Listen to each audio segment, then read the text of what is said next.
It feels good. Oh, he got it! Ice Trae! Young fires one more dagger. I know where we are. I know what they do when the show is over. Trae Young with a miraculous shot. Got real quiet in there. I play with excitement. I play with fun. I love it. Nobody came to pick him up. He hesitates and hits.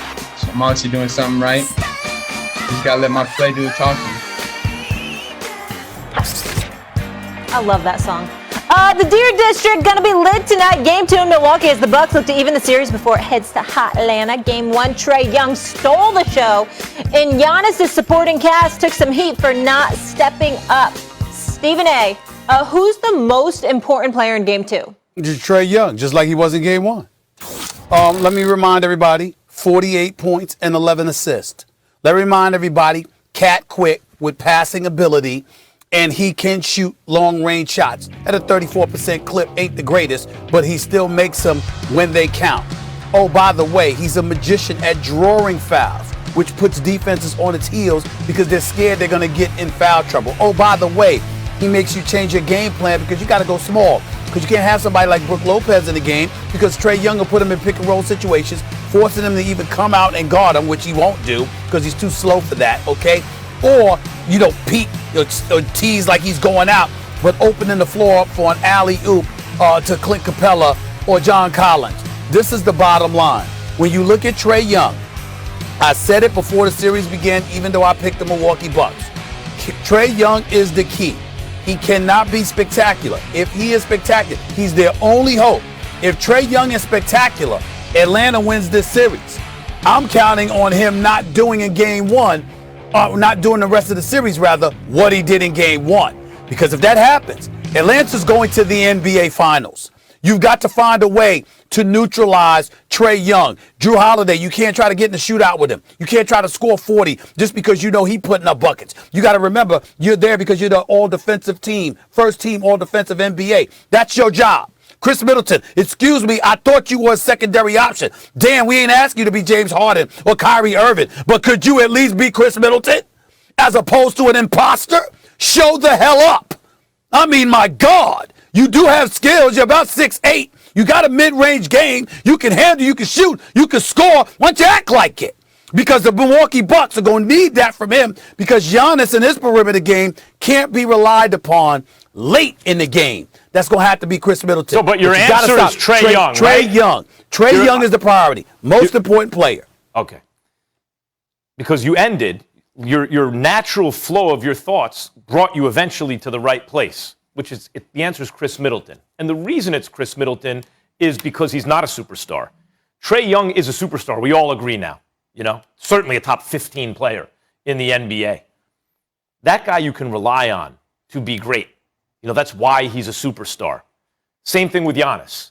Giannis gave you what? Was it 34-12 and something Game 1? Even when Giannis is bad, he's still putting up star numbers. That's why Giannis and Trae are superstars, because they're reliably productive. When we think they're not productive, it's at a certain level. Well, he scored 24 points and grabbed 10 boards, but he was inefficient, right? They can be relied on. But the reason I thought the Bucks would win this series is as much as people in Milwaukee like to tell me that they have a big three, they do not, because these guys are not consistently great, Middleton and Jrue Holiday. I did think that given the absence of a team like the Nets with Kyrie and Harden, they didn't have those guys available, that actually the Bucks would have in this series the third best player, Middleton. So Giannis would have the best help. He'd have the best crime partner. Middleton went 0 for 9 from 3 in Game 1. They lost by 1 possession, Stephen A. And you could talk about Jrue Holiday's defense. He wasn't getting a lot of help, but he was scoring. But that's the issue with Middleton and Holiday. They're usually good and sometimes excellent, but they're not usually excellent. If they're great. If they were usually great, they would be perennial all-stars. Chris Middleton in the regular season, Stephen A, takes 5 or 6 threes a game, hits over 40% of them, hits like 90% of his free throws, gets to the line 4 or 5 times a game. He's got to be at least that guy. We can't be looking at this Game 2 or this series and say Collins is the third best player in the series. If that happens, the Bucks will lose. I think you can rely on Giannis to be a great big, because that's what he is. That's why Shaq said he could take the Superman name, because he recognized, and so did you, Stephen A. He's really a big dressed up as a wing. And he'll take it strong. And Trae, we already know. What will Middleton do? Will he step up or will he fade? If he steps up, the Bucks will win. He's the most important player in Game 2. Here's the reason I disagree with you, Max Kellerman. Drew Holiday didn't show up and play defense. Chris Middleton shot 6 of 23 in Game 1, okay? If Trae Young doesn't have the game that he has, the Milwaukee Bucks still win this game. Everything is about Trae Young. If Trae Young explodes, Milwaukee loses. If you neutralize him, Milwaukee wins. See, Chris Middleton, we want this from him. We should demand it from him. He is in the midst of a $180 million contract, by the way. All of that's true. But even without it, you still win this game and this series if you neutralize Trae Young. Oh. The problem is you didn't do it in Game 1. The problem is Philly didn't do it for 4 games. The problem is the Knicks couldn't do it for 2 games. Okay? That's the problem. You can't neutralize Trae Young. You neutralize him, you beat the Hawks. But that's what I'm saying. You can't really, a superstar, Stephen A., usually will find out another way to hurt you. You draw a double and he'll find the open guy. Trae Young, what do you always say? Cat quick, right? You know, and can kill you a lot of different. It's not just shooting. He's a team player. And by the way, as the leader of that team, what do we constantly hear this about the team? It's a real brotherhood. These guys, we hear it from the players, we hear it from the press in the area, we hear it from their fans. These dudes love each other. They play for each other. A lot of that has to do with their leader and the way he plays. He will fill it up if he needs to. If he needs to help you another way, that's what he'll do. So I don't think that you can really neutralize Trae Young. Yes, he doesn't have to score 48 points, but he'll hurt you in other ways. The point is who's most important. What I'm saying to you is with or without Chris Middleton, Milwaukee could win. Atlanta can't do it without Trae Young. No, well, they can't do it without Giannis either. You know, my point is you can take for granted Giannis and Trae will play up because they are superstars. So I'm looking at everyone else who needs to step up. But wait a minute. Giannis is around what he normally does, Max. Yeah, Giannis had like 34 and 12. Listen to me. Giannis is around 30 and 12, 30, 13, around that area. Trae Young is around 25. We ain't talking 48. That's the difference. That's what I'm saying. In other words, what I'm trying to say to you is if Trae Young rolls out there, Max, and he got 26, 27 points, he got 10 assists or something like that, I get your point. I'm not talking about that because that's what we expect from them. I'm saying with him, we're seeing explosions. But that can't happen. All playoff series. My point is we have to look at Trae Young now, and we've seen a couple of these young guys in the last year or two do this. We have to look at Trae Young. I think we have to assume he plays up to the moment. He plays big with the chips on the line. So if he's 25 or 26 in the regular season, he's 30, 32 in the playoffs. Now, you're right, that's not 48. But he doesn't need to score 48 to beat this Bucks team if Middleton doesn't show up. Because you could say Giannis usually does this in the regular season. Trae does even better in the playoffs, but he's been doing that all along. Middleton doesn't usually shoot 6 of 23. No, Max. The knock against him is the inconsistency, not the ability. The knock against Middleton. The knock against Middleton. No, that's religiously. Yeah. Religiously on a night in, night out basis. Although the averages will be there. Yes. On a night in, night out basis, you don't know what you're going to get from it. And that is my very point when I talk about the difference between a real big three. I look at Phoenix, Chris Paul, Devin Booker. I think DeAndre Ayton has elevated himself, and a fake big three. Giannis, Middleton, and Holiday. Middleton and Holiday are good players. They're not great players. And Middleton has to figure out a way to be the best version of himself tonight. And if he can do that consistently in this series, the Bucks will win. If he can't, they won't. Stephen A., let me ask you this. The Bucks are favored by 8 when we're talking about stars and big threes and all that. Do you think Trae Young is the biggest star, the biggest draw left in the postseason? Right now, he may be because of the way that he's playing. I would not have told you that if you're just looking at the teams on face value, and I would not have come out with his name. You know, I would have been a Booker guy. I would have been a Paul George guy. I would have been a Giannis guy.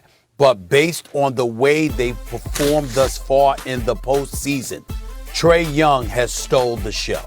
Trae Young has sent the Knicks home. Trae Young has sent Joel Embiid and Ben Simmons home and got Ben Simmons on the verge of being traded. By the way, I got some information about that too, by the way, anytime y'all want it. Let's hear it. Let's hear it now. I want to hear it now. You look at Trae Young, I mean, this is what he does. As it pertains to Ben Simmons, here's the reality. As it was reported, Rich Paul talked to the Philadelphia 76ers, and obviously he's Ben Simmons' agent, so you're going to want some involvement. Didn't ask for a trade, but certainly if Ben Simmons were to be traded, he wants some say in where he goes. That's what the reality is. And in the end, Philadelphia is trying to claim that Philadelphia is not interested in moving Ben Simmons. Let me tell y'all something. That's a damn lie. That's a damn lie. Okay? It's just that they're not interested in getting trash back for him. You make a solid, bona fide offer. The Philadelphia 76ers are going to consider it. I believe the Golden State Warriors are going to make a push for Ben Simmons. Okay? So keep your ears tuned. Stay tuned. Ben Simmons, it's possible Ben Simmons can end up in Golden State with Steph Curry, Klay Thompson, and Draymond Green. I'm not saying it's going to happen, all right? But calls have already been made. Things are percolating, and it wouldn't surprise me at all if something like that ended up going down. This notion that Ben Simmons ain't no way Philadelphia is moving him, hell yeah, they'll move him if it's the right offer. They won't move him for garbage. They won't move him for something that's not a good offer. But I'm telling you, I know a lot of people in Philly, as y'all both know. Yeah. Ben Simmons, let them get the right offer. Ben's gone. I'm looking at Trae Young. That's good info, Stephen A. I'm looking at Trae Young's numbers in the playoffs because he's made the playoffs 3 times in his career because the East is weak. And I'm looking in the regular season. Trae Young is the biggest star left in these playoffs because of the way he plays. Normally, he's 24-9, 24 points, 9 assists. He's a star, whether or not he makes the All-Star team. In the playoffs, he's 30-11. He's played in 13 games over the course of 3 seasons. This is not a fluke. This is who he is. He's a 30-11 dude when it matters most. He is, and Devin Booker, I think. You've identified him correctly without the face mask. You know, if it's really Devin Booker, that's his main competition. But since Trae Young always has the ball in his hands and he has a greater sway on the outcome of a game, in a playoffs with, we don't know if Kawhi will be there or not, Giannis, Chris Paul, Trae Young's the biggest star. By the way, Stephen A., can Devin Booker not wear that? Or does he have to wear it because of the broken nose? It's a broken nose. And so he reached out to Rip Hamilton and what have you, and Rip Hamilton gave him some advice. And the advice Rip Hamilton gave was that don't take the mask off. Keep it on no matter what. Keep it on when you sit down. Keep it on when you're practicing. Keep it on when you shoot free throws and stuff like that because you need to get used to it. He's got a broken nose. It's legit. And so he's probably going to have to keep it on, especially when you got a guy like Patrick Beverley defending you because he might hit you with his hands or he might hit you with his head. He's very, very aggressive, and you don't want that head to collide with that nose. Don't blow your nose, Book. Your eyes will swell shut. Don't blow your nose. Yeah, and they also lost Cameron Payne with the ankle. We'll see if he's back. All right, guys. Paul George and the Clippers take Game 3, and now some say the PG bashing, it's gotta